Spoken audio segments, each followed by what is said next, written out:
अस्सलाम वालेकुम and welcome back. हम चैप्टर 6 को आगे आज हम कंप्लीट करेंगे। Transactions in relating to purchases, credit terms and cash discounts.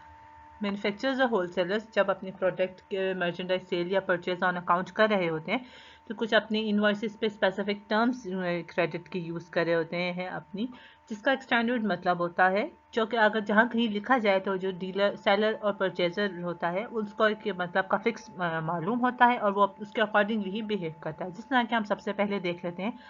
हमारे पास यहाँ पर सबसे पहले मतलब है नेट 30 डेज, या हमारे पास अगर ये ऐसे लिखा हो n/30 या n/40, इट्स मीन अगर ये किसी बिल पे लिखा जाए तो इसका मतलब होता है कि payment is due in 30 days, यानी पेमेंट आपके पास जो ड्यू अमाउंट डेज आपको दिए गए हैं वो 30 डेज, यानी n/30 के बाद या नेट के बाद जो भी न्यूमेरिकल वैल्यू लिखी जाएगी वो उतने डेज में पेमेंट ड्यू होगी। यहाँ अगर n/40 है तो इसका मतलब है payment is due in 40 days. n/60 लिखा होता तो payment is due in 60 days मौजूद होता। सेकेंड हमारे पास आ जाता है 10 EOM या 20 EOM। इट्स मीन कि payment is due 10 days after the end of the month in which purchases is occurred। यानी मतलब कि अगर हम 10 EOM लिखा गया हो तो इसका मतलब है कि पेमेंट आपके आफ्टर 10 डेज जिस मंथ में चीज़ें परचेज की गई हैं उसके 10 डेज के बाद मौजूद होगी। लाइक अगर जनवरी में चीज़ परचेज की गई है तो जनवरी जब एंड हो जाएगा उसके बाद से आपको फरवरी के मंथ के पहले 10 डेज में लाजमी पेमेंट कर देनी होगी, या अगर यहाँ 20 लिखा होगा तो फरवरी के फर्स्ट 20 डेज के अंदर अंदर आपको ये पेमेंट लाजमी तौर पर कर देनी होगी। थर्ड हमारे पास जो टर्म आती है 2/10 n/30, या आप इसको इस्लामिक के ऊपर रीड आउट कर सकते हैं। अगर एक्सप्रेशन को हम देखा जाए 5/20 n/30, या जिसको प्रॉपर रीड करने का फॉर्मेट है वो है 210 net 30 या 520 net 30। इट्स मीन कि payment is due on 30 days, यानी n/30 के बाद जो अमाउंट लिखी payment is due in 30 days, but if discount payment इसका डिस्काउंट दिया जाएगा if payment is made with in 10 days. यानी ये जो इससे प्रीवियस पहले वाली टर्म है 2/10, ये आपको पहला पोर्शन शो करेगा आपके पास कि जितनी आपको परसेंट डिस्काउंट दिया जाएगा,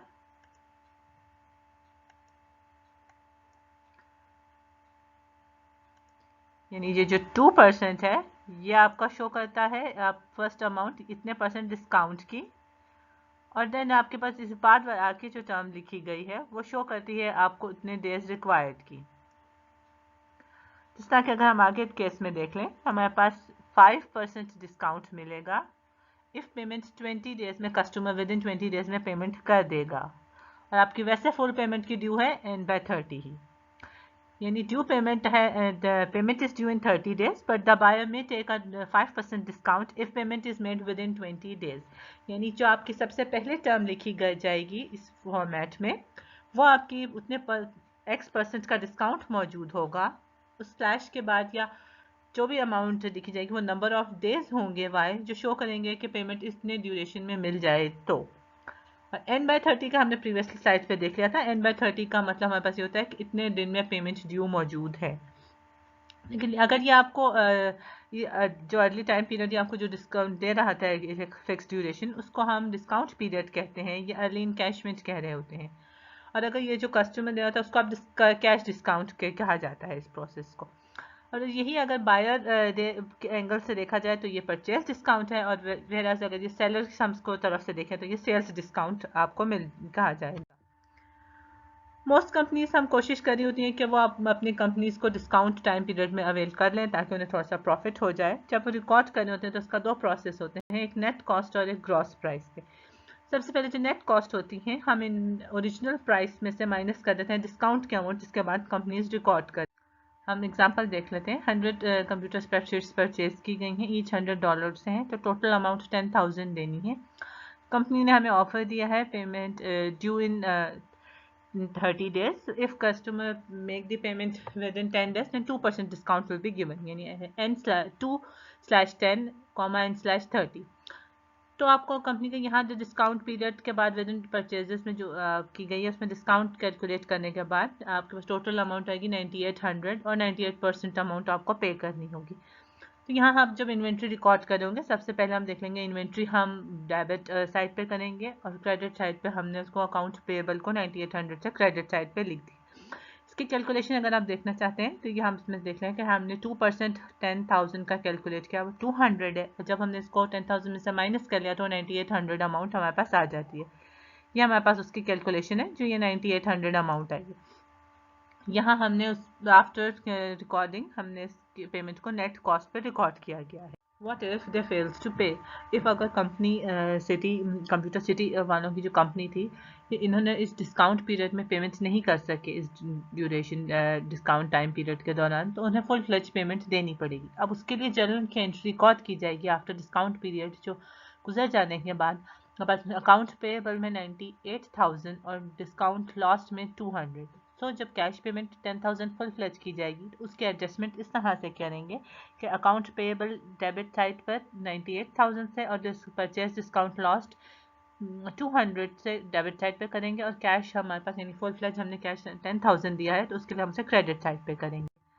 नेक्स्ट हमारे पास आ जाती है रिकॉर्डिंग अगर ग्रॉस इनवॉइस पेमेंट में की जाए। ग्रॉस में जो अल्टरनेटिव वे है नेट कॉस्ट का जिसमें पेमेंट फुल फ्लेज रिकॉर्ड की जाती है। अगर डिस्काउंट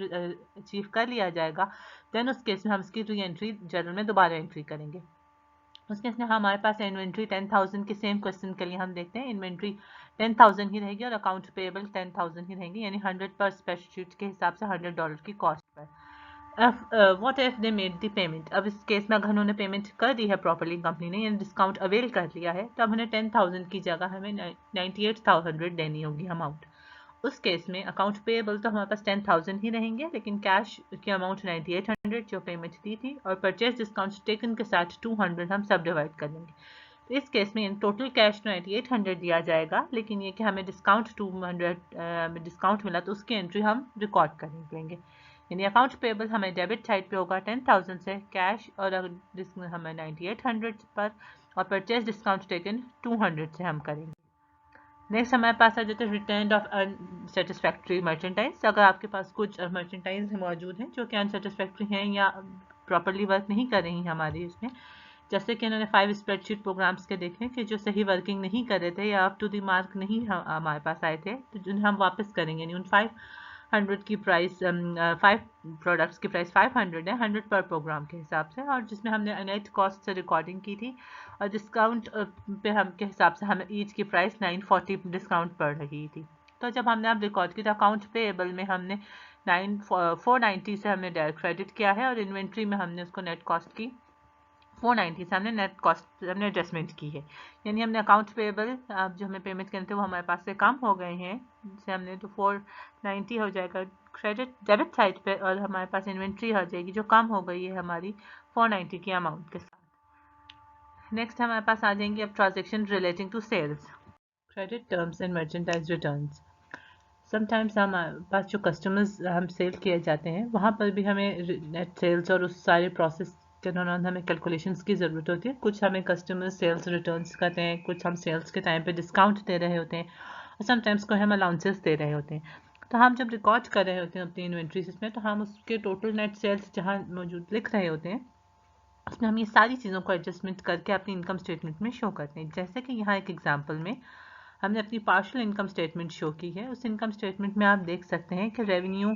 में सेल्स की अमाउंट हमारे पास 9,12,000 हमारे पास अमाउंट है या 91,2,000 आप इसमें से कह सकते हैं कि आपकी अमाउंट आ जाएगी सेल्स की, जिसमें से हमने सब्ट्रैक्ट कर दिया है सेल्स रिटर्न और अलाउंसेस की 8,000 और सेल्स डिस्काउंट हमारे पास 4,000 अमाउंट है। टोटल 12,000 हमने इसमें से सब्ट्रैक्ट करनी यानी टोटल नेट सेल्स हमारे पास 9 लाख की नेट सेल्स टोटल की गई हैं। तो इन सेल्स को जब हम अपनी इन्वेंट्री या अपने इनकम स्टेटमेंट में रिकॉर्ड कर रहे होते हैं तो यूजुअली हम बिगिन करते हैं अपने सिर्फ और सिर्फ सेल्स के अमाउंट के साथ, नेट सेल्स के अमाउंट के साथ, जिसमें ये सारी कैलकुलेशंस हमारे पास एडजस्टमेंट करके ही फाइनल रिप्रेजेंट की जाती हैं। Sales return and allowances. Sometimes customers जो मर्चेंडाइजिंग कंपनीज होती हैं अपने कस्टमर्स को अट्रैक्ट करने के लिए ये ऑफर्स दे रही होती हैं कि वो ड्यू टू अनसेटिस्फैक्ट्री गुड्स उससे आप किसी सब तरह का अलाउंसेस या रिडक्शन इन प्राइस दे देती हैं ताकि वो अपने गुड्स को अपने पास नहीं रखें या अपने पास उसे मौजूद रखें, उससे वो अपने डिस्काउंट या अलाउंस उन्हें दे देती हैं, जिस पे कस्टमर्स के लिए भी वो बेनिफिशियल रहता है क्योंकि उन्हें प्राइस भी डिस्काउंटेड मिल रही होती है और उनके पास गुड्स भी मौजूद रहती है। परपेचुअल इन्वेंट्री सिस्टम में हमने देखा कि 2 एंट्रीज रिकॉर्ड की जाती हैं। सबसे पहले एक रिकग्नाइज के जो रेवेन्यू अर्न हुआ है उसको रिकग्नाइज करने के लिए, और अदर ट्रांजेक्शन हमारे पास ट्रांसफर ऑफ कॉस्ट हम करते हैं जो inventory account to cost of goods sold account में। तो सम मर्चेंडाइज रिटर्न और करने के लिए ऑफर दे देते हैं समटाइम्स, और बहुत एंट्री के केस में पार्शली ही की जाती है। जिस अमाउंट के साथ हम हमें वापस होती है हमसे उसी अमाउंट को साथ हैंडल कर रहे होते हैं। जिस तरह के सेल्स रिटर्न अलाउंसेस, यहाँ कोई $1000 की चीज़ कस्टमर ने वापस की है तो हम उसकी या डिस्काउंट अलाउंस हमें मिला है, तो उस केस में सेल्स रिटर्न को हम 1000 के साथ हम डेबिट करेंगे और अकाउंट रिसीवेबल पे या अगर कैश के फॉर्मेट में उसको हम 1000 के ही साथ उसको क्रेडिट कर देंगे। नेक्स्ट हमारे पास इस कस्टमर में सेकेंड एंट्री जो हमने अभी बात की थी जिससे हम एडजस्टमेंट कर रहे होते हैं, इसमें इन्वेंट्री को 600 के साथ हम उसको इन्वेंट्री को क्रेडिट कर रहे हो, डेबिट साइड पे हम करेंगे इन्वेंट्री को, कॉस्ट ऑफ गुड्स सोल्ड हम करेंगे इसमें से हम $600 ही के साथ। To restore inventory account in the cost of merchandise return by the customer, यानी जितनी कस्टमर ने जिस वैल्यू की गुड्स हमें रिटर्न वापस कर दी होंगी हम उसके अकॉर्डिंगली अपनी इन्वेंट्री अकाउंट को एडजस्ट कर लेंगे। हमने प्रीवियस स्लाइड्स पे पढ़ी थी कि हमें डिस्काउंट की स्पेसिफिक कुछ टर्म्स होती हैं जिन्हें कस्टमर्स या सेलर्स इनकरेज कर रहे होते हैं कि हम वो सेल का डिस्काउंटेड अमाउंट पे दें। इसी तरह से हम भी देख लेंगे यहाँ पर भी सेल्स में भी डिस्काउंट की वैसे ही ऑप्शन रहती हैं कि आपने अगर फिक्स टाइम पीरियड के दौरान पेमेंट कर दी जाए, इतने में ड्यू है और उस स्पेसिफिक टाइम ड्यू डेट से पहले स्पेसिफिक टाइम ड्यूरेशन से पहले पेमेंट कर दी जाए तो एक स्पेसिफिक परसेंटेज का डिस्काउंट होता है। जैसे कि एग्जाम्पल 2, 10, नेट 30 की हमने एग्जाम्पल देखी थी प्रीवियसली, उसी तरह से हम यहाँ अपनी सेल्स डिस्काउंट भी किए जाते हैं। यूजुअली जब हम सेलर्स के एंगल से देखें तो कस्टमर सेल्स डिस्काउंट हासिल करने के बाद उसको डिस्काउंट अचीव के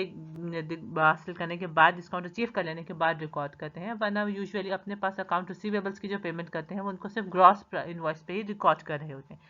इन केस का हम एग्जांपल यहाँ देख लेते हैं। एज्यूम करते हैं कि किसी एक कंपनी ने 1000 की ऑफर अपने कस्टमर को दी है जिन्होंने अपने उसका सेल्स डिस्काउंट उसको 2, 10, नेट 30 के पेमेंट पे दिया गया। जब कंपनी इसको रिकॉर्ड करेगी तो अपने पास वो फुल $1000 के हिसाब से उसने रिकॉर्ड किया है,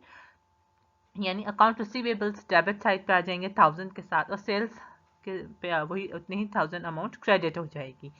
फर्स्ट केस में इफ कंपनी ने डिस्काउंट पीरियड एक्सपायर हो गया है और पेमेंट नहीं कर सका तो कंपनी को फुल फ्लैज पेमेंट हो जाएगी, यानी कैश आपके पास $1000 हो जाएगा और अकाउंट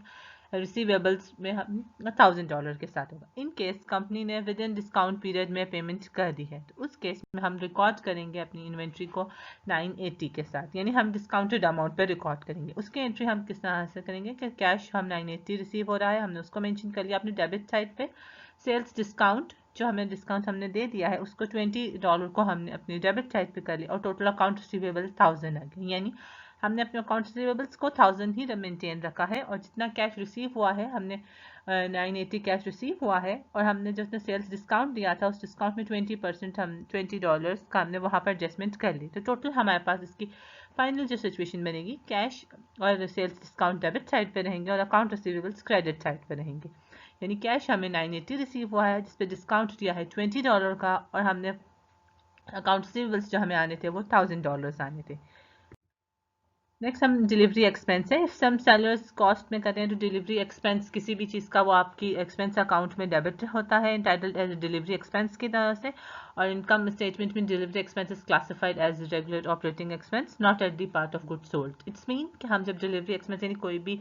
स्टॉक या कोई भी गुड्स या कोई भी इन्वेंट्री या मर्चेंडाइज जब आपके स्टोर्स तक डिलीवर की जाती है तो उसकी कोई ना कोई कॉस्ट आती है। अब वो हम उसको डेबिट करते हैं एक्सपेंस अकाउंट में एज डिलीवरी एक्सपेंस की तरह से, हम उसको एक्सपेंस में हेडिंग के साथ डिलीवरी एक्सपेंस में रिकॉर्ड की जाती है और ये एक्सपेंस हमारे पास ऑपरेटिंग एक्सपेंस में इंक्लूड होता है, ना कि हम इसको अपने कॉस्ट ऑफ गुड्स सोल्ड में इंक्लूड नहीं कर रहे होते। Accounting for sales tax.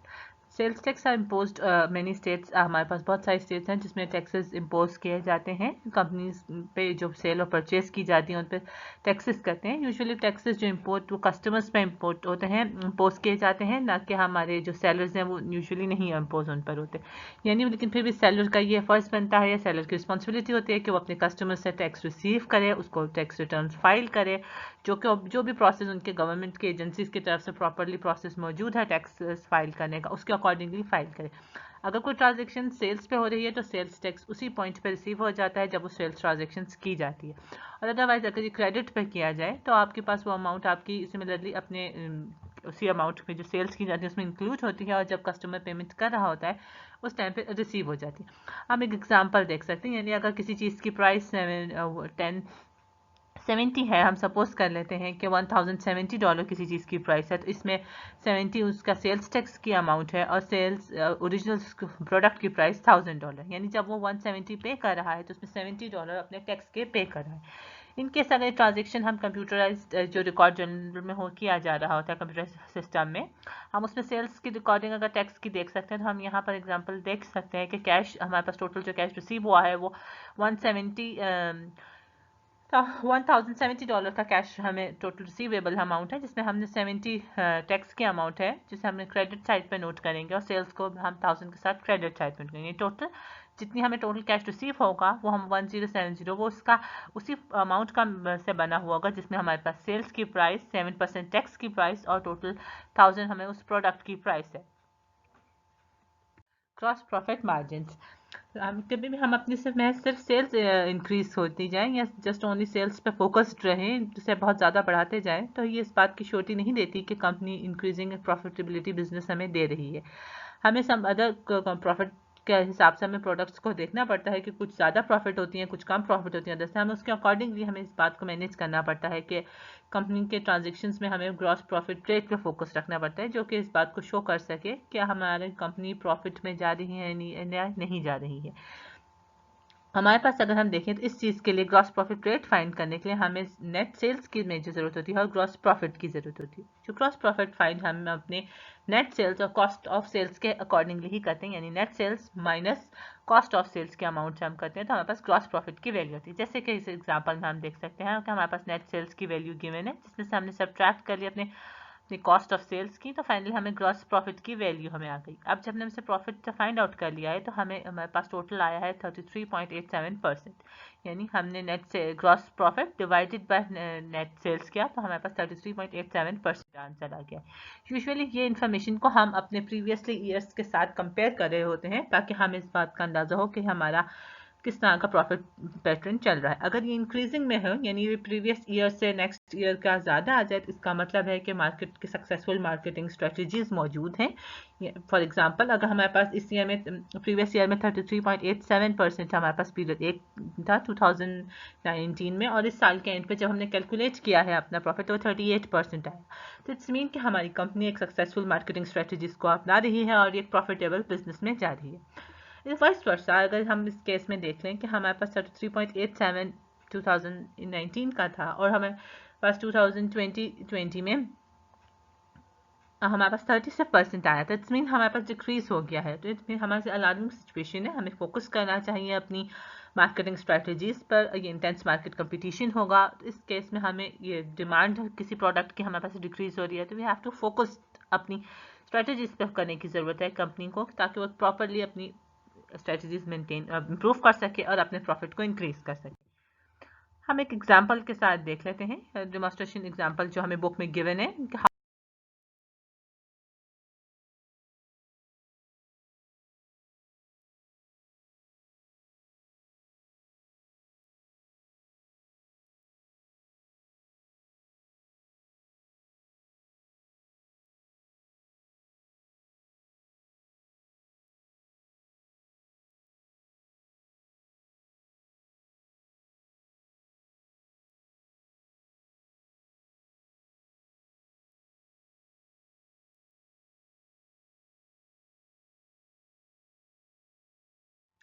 These are the instructions जो हमें कुछ इस क्वेश्चन के लिए फाइंड आउट करने हैं, जिसमें जर्नल प्रिपेयर करना है, कुछ हमें पीरियोडिक सिस्टम के अकॉर्डिंगली जर्नल बनाना है, परपेचुअल के अकॉर्डिंगली हमें cost of goods sold find करनी है। लेट्स हम आगे देखते हैं। सबसे पहले ऑपरेटिंग साइकिल है किसी भी कंपनी का, जो हमने बात की थी इस चैप्टर के शुरू में कि ऑपरेटिंग यूजुअली एक ही तरह का प्रोसेस होता है। सबसे पहले कैश बिजनेस इन्वेंट्री से परचेज करते हैं, कैश से परचेज की जाती है इन्वेंट्रीज को जब सेल आउट करते हैं तो वो अकाउंट रिसीवेबल्स बनती हैं, और जब हम कैश रिसीव कर लेते हैं तो वो अकॉर्डिंगली हमारे पास दोबारा वही प्रोसेस शुरू होता है। अब ये देख सकते हैं हम सबसे पहले चीज़ें परचेज की consisting of मर्चेंडाइजेस, convert cash into inventories में आए, यानी इन्वेंट्रीज हमें बन गई। देन इन्वेंट्रीज को हमने सेल आउट किया तो अकाउंट रिसीवेबल्स बन गए, और अकाउंट रिसीवेबल्स हमारे पास कंसिस्ट ऑफ परचेजिंग मर्चेंडाइज, यानी जो मर्चेंट हमने परचेज की थी उसमें हम ट्रांसफर कर सकते हैं, यानी मजीद इन्वेंट्रीज हम परचेज कर सकते हैं कंपनी के लिए। यूजुअली कंपनी का यही साइकिल मौजूद है। 3 जनवरी को उसने कैश पे चीज़ें सेल आउट की हैं $20,000 से, तो हमारे पास कैश सेल्स के रिसीव की हो गई थी, कैश हमारे पास आ गए थे 20,000, तो हमारा कैश इंक्रीज हुआ है, एसेट तो हमसे डेबिट साइड में नोट कर लिया और सेल्स को हमने अपने क्रेडिट साइड में नोट कर लिया। ऐसे हमें इस बात का पता है कि हमेशा हम डबल एंट्रीज की पैरेलल एंट्री को और एक भी हम लिखी जाती है, वो कॉस्ट ऑफ गुड सोल्ड को एडजस्ट करेंगे। कॉस्ट ऑफ गुड सोल्ड हमें क्वेश्चन में मेंशन है 11,200, उसे हमने डेबिट साइड पे कर लिया, और हमने अपनी इन्वेंट्री को एडजस्टमेंट के बाद उसे क्रेडिट साइड पे सेम अमाउंट 11,200 से एडजस्ट कर लिया। नेक्स्ट हमारे पास हमने चीज़ें मज़ीद परचेज की थी ऑन अकाउंट पे, यानी इन्वेंट्री 9 डिस्काउंटेड अमाउंट थी जो 2% डिस्काउंट के साथ था, तो हम इसे नेट कॉस्ट पे रिकॉर्ड कर रहे हैं, यानी $9,800 हमने इन्वेंट्री पे आया, और हमें अकाउंट पेएबल जो हमारे पास आ जाएगी वो 9,800 हमारे पास अकाउंट पेएबल होंगे यामाहा कॉर्पोरेशन के लिए। नेक्स्ट हमारे पास आ जाता है कि हमने अकॉर्डिंग टू 7 जनवरी कंप्यूटर बैलेंस का हमें इन्वेंट्री अकाउंट का करना है, जिससे हमने कहा मेंटेन जब हम करेंगे तो बिगनिंग की बैलेंस हमने देखा हमें मौजूद था 44,000 हमारे पास स्टार्टिंग की इन्वेंट्री थी। कॉस्ट ऑफ गुड्स सोल्ड हमारे पास 11,200 मौजूद था, और 98 हमें डिस्काउंटेड हमने जो मजीद परचेजेस की थी हमने उसके साथ रिकॉर्ड कर लिया, तो टोटल हमारे पास balance in the inventory account हमारे पास 7 जनवरी का 42,600 मौजूद होगा हमारे पास, ये इन्वेंट्री का बैलेंस जो हम आगे हमें यूज़ में आएगा, यानी हमारे पास 7 जनवरी को इतना हमारे पास 42,600 बैलेंस मौजूद है हमारे स्टॉक इन्वेंट्री अकाउंट्स में। नेक्स्ट हमने पीरियोडिक सिस्टम के अकॉर्डिंगली रिकॉर्ड करनी है। पीरियोडिक सिस्टम के अकॉर्डिंगली हमने सबसे पहले उसी तरह से जो चीज़ें हमने कैश पे सेल आउट की हैं हमने उसको डेबिट साइड पे लिख लिया कैश में, और सेल्स के हेडिंग के साथ उसे क्रेडिट साइड पे सेम अमाउंट $20,000 के साथ रिकॉर्ड कर लिया। परचेजेस हम अपनी इसमें कोई सेकेंड एंट्री थर्ड पर सेल्स के साथ नहीं रिकॉर्ड होती, तो हमारे पास सिर्फ और सिर्फ एक ही एंट्री होगी। लास्टली हम आ जाते हैं 7th में, जिसमें हमने परचेजेस की हैं, इसमें भी हम नेट कॉस्ट पे ही रिकॉर्ड कर रहे होंगे, यानी परचेज हमें 9,800 या 9,800 के अमाउंट के सामने परचेजेस की, हम उसको रिकॉर्ड कर दिया, और अकाउंट पेएबल जो हमने पेमेंट करनी है विद इन डिस्काउंटेड पीरियड में हम 9,800 के अकॉर्डिंगली हमने उसको रिकॉर्ड कर लिया है। दिस इज द पार्ट हम सिस्टम हम पीरियोडिक में किस तरह से इन्वेंट्री रिकॉर्ड कर रहे होते हैं। नेक्स्ट हमारे पास आ जाता है computation of cost of good sold, जिसमें जब हम cost of good sold record कर रहे होंगे तो हमने सबसे पहले 1 जनवरी को जो हमारे पास ऑलरेडी इन्वेंट्री मौजूद है हमारे ट्रांजेक्शन में 44,000 की, हमने उसको नोट डाउन कर लिया। देन हमने जितनी उसी ईयर में ड्यूरेशन में परचेजेस की हैं, यानी 9,800 हमने परचेजेस की, उसको हमने ऐड कर लिया, तो हमारे पास सम आ गया है cost of goods sold available for sale, यानी 53,800 हमारे पास cost of goods available for sale मौजूद है। नेक्स्ट उसमें से हम सब्ट्रैक्ट कर देंगे जो हमने अपनी 7 जनवरी को अकॉर्डिंगली इन्वेंट्री स्टॉक निकाला था, यानी हमारे पास एंडिंग इन्वेंट्री जिसे हमने प्रीवियसली पढ़ा है 42,600 के अमाउंट को उसको सब सब्ट्रैक्ट कर लिया, तो फाइनली हमारे पास कॉस्ट ऑफ गुड्स सोल्ड आ गया है 11,200 के अमाउंट के साथ। अब हमारे पास सेकंड लास्ट हमारे पास पार्ट आ जाता है डिटरमाइन प्रॉफिट ग्रॉस ट्रांजेक्शन्स के लिए। हम इसमें देखना है कि हमने ग्रॉस प्रॉफिट सबसे पहले कैलकुलेट करना था, तो उसके कैलकुलेट करने के लिए हम सेल्स रेवेन्यू हमें क्वेश्चन में गिवन है, सेल्स जितनी हुई है 20,000 की, उससे हम सब्ट्रैक्ट कर देंगे कॉस्ट ऑफ गुड्स सोल्ड में से 11,000 जो हम 200 जो मौजूद है, हमारे पास टोटल ग्रॉस प्रॉफिट आ जाएगा हमारे पास 8,800। अब हमें फाइनली फाइंड करना है ग्रॉस प्रॉफिट मार्जिन, जिसके लिए हमें टोटल नेट सेल्स रेवेन्यू मौजूद है, ग्रॉस प्रॉफिट हमने कैलकुलेट कर लिया, तो हमारे पास ये 44% आ गया है। बिकॉज हमें यहाँ पर सिर्फ एक ही टाइम का हमें क्वेश्चन में परचेज करने की बात लिखी गई, इसलिए हम इसको किसी और से हम कंपेयर नहीं कर सकते। This is the end of chapter 6। Hope के आपको समझ में आएगा। सी यू नेक्स्ट टाइम, बाय।